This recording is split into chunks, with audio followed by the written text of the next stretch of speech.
Hello, Kelly Cougars, and welcome to week 2 of your online library lesson. This week, I'm introducing the beginning of National Hispanic Heritage Month, and we're putting a spotlight on the life of the librarian Pura Belpre. You might be thinking, what is Hispanic Heritage Month? Well, all over the United States, people are celebrating National Hispanic Heritage Month from September 15th through October 15th. We celebrate the histories, cultures, and contributions of American citizens whose ancestors came from Spain, Mexico, the Caribbean, and Central and South America. You might be thinking, who is the librarian Pura Belpre? Pura Belpre was the first Puerto Rican librarian to work for New York City Public Libraries. There is a special book award named in her honor. The Pura Belpre Award, created in 1996, is awarded each year to a Latina writer and illustrator whose work or stories best describes, supports, and celebrates the Latino cultural experience in an outstanding book for children. Who was Pura Belpre? Pura Belpre was the first Puerto Rican librarian to work for New York City's public libraries, and we are going to hear a true story about her life.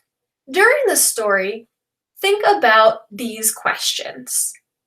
How does Pura decide to bring her stories to life?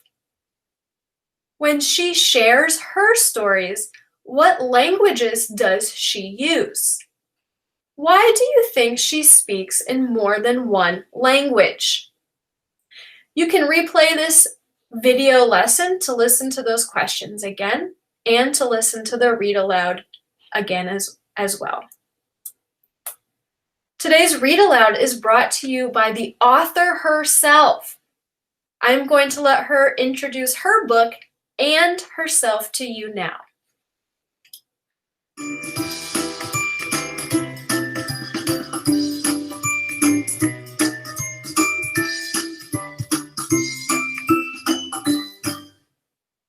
Hola, I am Anika Aldamoy Denise, and I am the author of Planting Stories, The Life of Librarian and Storyteller Pura Belpre. I'm very proud of this book because it celebrates the life of Pura Belpre, the first Puerto Rican librarian in New York City. Planting Stories, The Life of Librarian and Storyteller Pura Belpre. Words by Anika Aldamoy Denise. Illustrations by Paula Escobar. It is 1921. Pura Teresa Belpre leaves her home in San Juan for a visit to Nueva York. Words travel with her. Stories her abuela taught her. Cuentos folclóricos Pura retold in the shade of a tamarind tree in Puerto Rico. Now a new island stretches before her, ripe for planting seeds of the cuentos she carries. Manhattan, a city of hustle and bustle, bigger, louder, crowded, yet alive with hope and possibility. What began as a visit to celebrate her sister's wedding becomes the first steps in a new land y una vida nueva for Pura.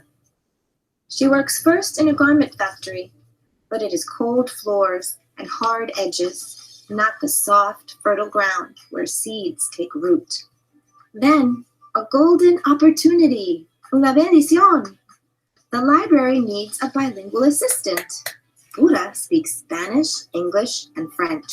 She is perfect for the job. But where are her abuela's stories? Not one folktale from Puerto Rico is on the shelves. How lucky for the library that Pura has story seeds ready to plant and grow.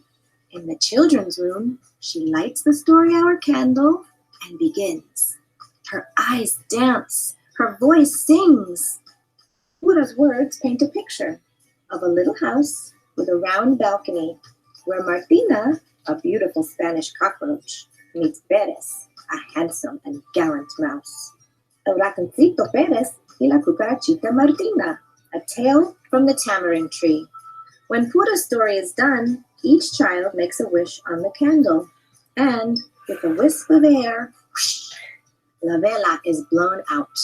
Now, Pura has a wish too, to plant her story seeds throughout the land. Pura learns to make puppets. She snips and sews their clothes, paints their delicate faces. Families come to hear folk tales in Inglés y Español, to watch Pura's puppets dance across the stage of her stories. But the library needs libros for its shelves. How can more children read Pérez y Martina and other cuentos de Puerto Rico? Pura puts her story in an envelope and mails it to Frederick Warren, a publisher. Soon, Pérez y Martina is a book. Now a published author, puppeteer, and storyteller, Pura travels from branch to branch, classroom to classroom, to churches and community centers, planting her story seeds in the hearts and minds of children new to this island, who wish to remember la lengua y los colores of home. Writing, learning, speaking, teaching, traveling. Pura does not slow down until, like the beautiful Martina, she meets her Pérez. On a December day in New York, Pura marries the musician Clarence Cameron White. Un año away from the library, she decides.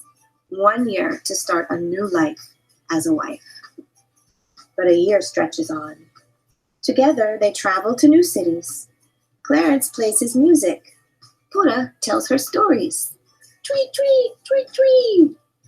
They are happy years of music and writing, separations and reunions, friends, family, and stories.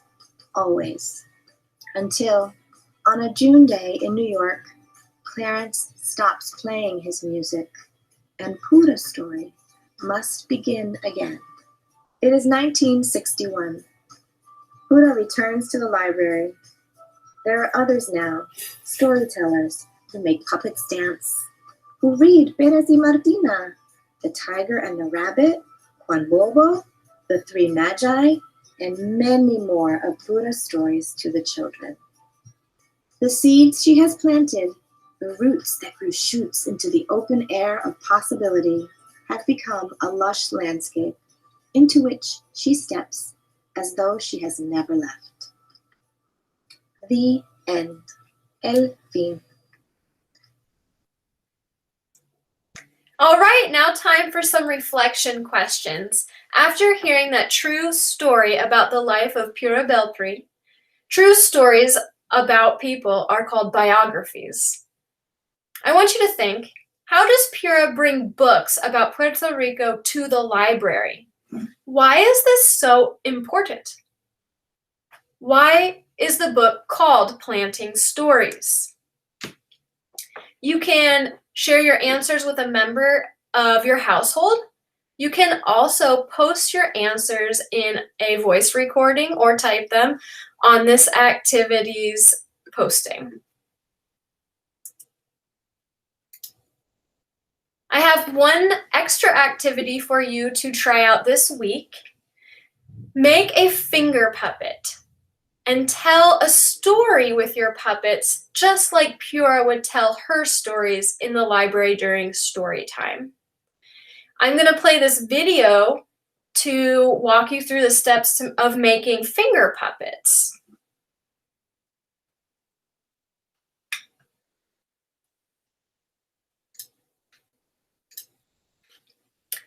This is what they'll look like when you are finished.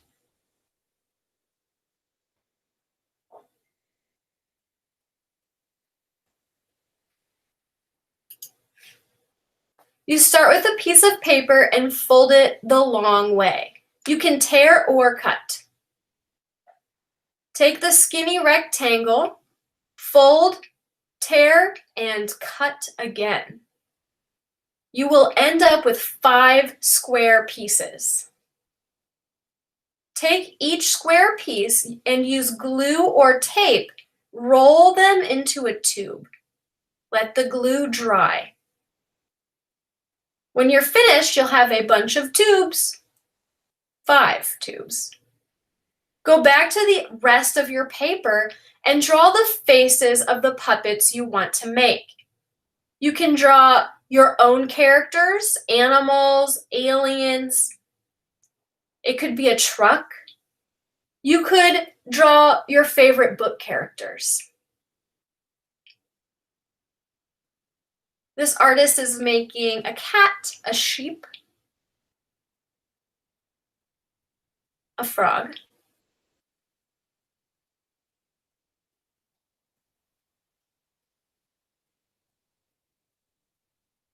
a pig,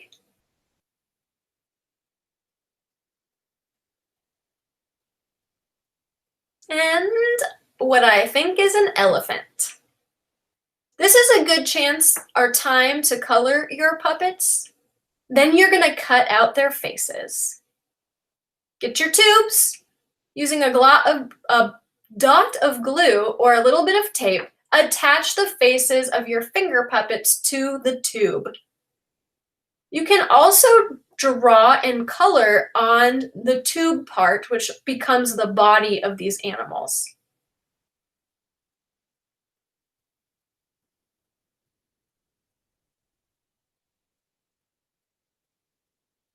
Let that dry if you're using glue.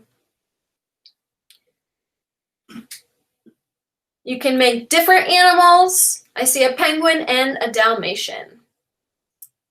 You may know of another way to make a puppet, a paper puppet, or use different materials, and that is just fine. If you know another way, go ahead and give that a try.